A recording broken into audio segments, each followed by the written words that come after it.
ఒక చిన్న వెన్న దొంగ మనందరికీ గొప్ప పాఠం నేర్పాడు. అమ్మా, ఈ వెన్న ఎంత రుచిగా ఉందో! ఇంకా కావాలి.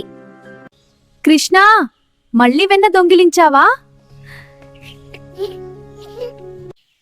అమ్మా, నేను ఒక్కడినే తినలేదు. రండి, వెన్న అందరం కలిసి తినేద్దాం. కృష్ణ, చాలా రుచిగా ఉంది వెన్న.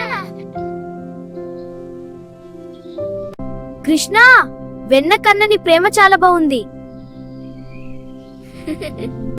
కృష్ణ, నువ్వు దొంగ కాదు, పెద్ద మనసున్నవాడివి. వెన్న కంటే తీయనిది ప్రేమ, ప్రేమ కంటే గొప్పదేమీ లేదమ్మా.